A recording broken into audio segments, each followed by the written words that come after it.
Commissioner صاحب کی جو گفتگو ہے اور احمد اویس صاحب کی جو گفتگو ہے وہ دونوں تقریباً ایک ہی گفتگو ہیں،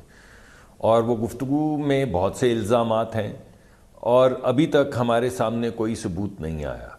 اور ثبوت مجھے یقین ہے کہ احمد اویس صاحب کے پاس ہوگا۔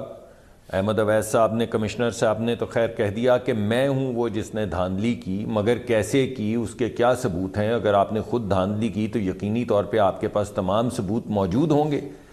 لیکن آپ ٹی وی پہ آئے، آپ نے اتنے بڑے الزامات لگا دیے مگر کوئی بھی ثبوت نہیں دیا، بس یہ کہا کہ میں نے دھاندلی کروا دی، میں خودکشی کرنا چاہتا تھا۔ پھر میں نے سوچا میں ٹی وی کی اسکرین پہ ہی کیوں نہ آ جاؤں، خودکشی سے تو یہ بہتر ہے۔ واقعی بہتر ہے خودکشی سے کہ آپ ٹی وی کی اسکرین پہ آ جائیں، لیکن جب آپ ٹی وی پہ آپ کو اتنا وقت ملا اور ہر چینل نے دیا تو تھوڑے سے ثبوت اور شواہد اس تمام بدعنوانی کے جو آپ کہہ رہے ہیں آپ نے کی، اس کے ثبوت اور شواہد دے دیتے تاکہ عوام کے سامنے یہ تمام معاملہ آ جاتا۔ بالکل اسی طرح ابھی جو آپ کیلکولیشنز بتا رہے ہیں، میں اگر ایسی ہی کیلکولیشنز کر کے کہہ دوں کہ فلاں فلاں وقت ٹی وی کے فلاں چینل کے اوپر اتنے 2% رزلٹ آیا تھا یا 5% رزلٹ آیا تھا،